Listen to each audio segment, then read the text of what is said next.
जानना चाहूंगी कि बूस्टर डोज को लेकर क्या लगता है कि कब देनी चाहिए, क्योंकि 6 महीने से ज्यादा का समय हो चुका है, लगभग जनवरी में 1 साल हो जाएगा और ऐसे कई लोग हैं जो कि कोमॉर्बिडिटीज में आते हैं, तो ऐसे में खतरा है कि कहीं ना कहीं एंटीबॉडीज जो है दे विल स्टार्ट वेनिंग। ऐसे में सर बूस्टर डोज कब नहीं लगनी चाहिए और ये जो नया वेरिएंट आया है इससे किस तरह से बचाया जा सकता है खासतौर पर, और कितना खतरनाक है ये? बूस्टर डोज को हमें स्पेसिफिक पॉपुलेशन में देने के लिए सोचना चाहिए।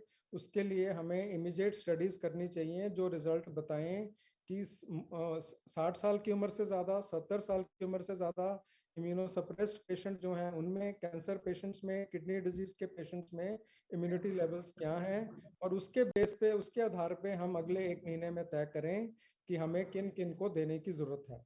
बिकॉज हमें देखना और हमारी वैक्सीनेशन बड़ी तेज पेस पे चल रही है। घर घर जो दस्तक दे के वैक्सीनेशन का प्रोग्राम है उसमें हम और लोगों को भी वैक्सीन देने की कोशिश कर रहे हैं। अभी 81% को शायद 85% को शायद फर्स्ट डोज लग गई है और 45% को सेकेंड डोज भी लग गई है। तो इसको जब हम बढ़ा देंगे, इसको हम 80% पे ले आएंगे और 95% पे ले आएंगे, तब वैसे ही वायरल लोड कम हो जाएगा। और वैक्सीन का जो फायदा होता है ये आपको हॉस्पिटल में भर्ती होने से और सीवियर डिजीज होने से 90%, 80 से 90% तक बचाती है।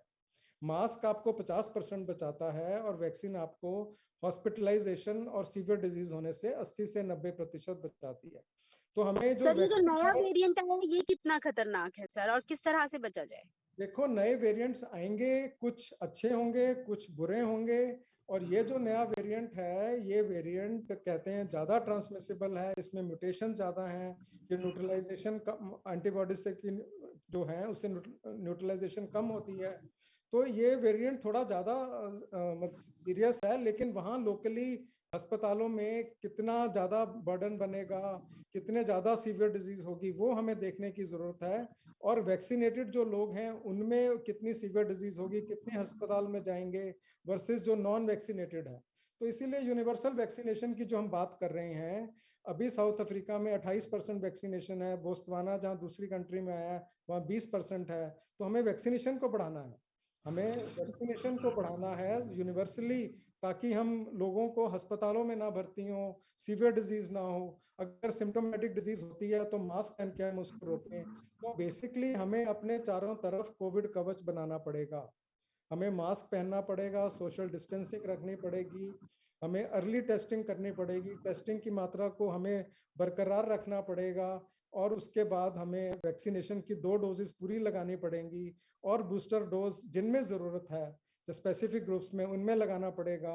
और इम्यूनिटी और इन चीज़ों को हमें सोचना पड़ेगा। और इंटरनेशनल जो वैक्सीन कंपनीज हैं उनको सोचना पड़ेगा कि नए वेरिएंट के अगेंस्ट, मल्टीपल वेरिएंट्स के अगेंस्ट क्या हम वैक्सीन बना सकते हैं।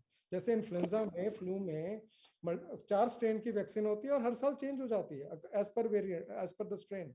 सिमिलरली हमें यहाँ भी ऐसे वैक्सीन की रिसर्च में जाना पड़ेगा। तो that is how it is.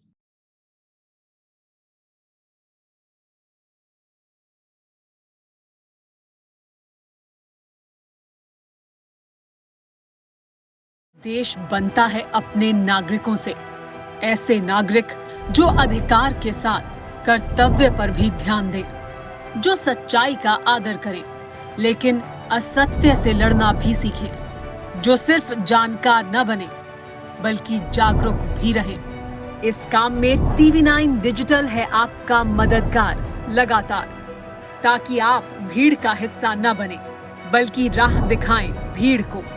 देखते रहिए TV9 डिजिटल।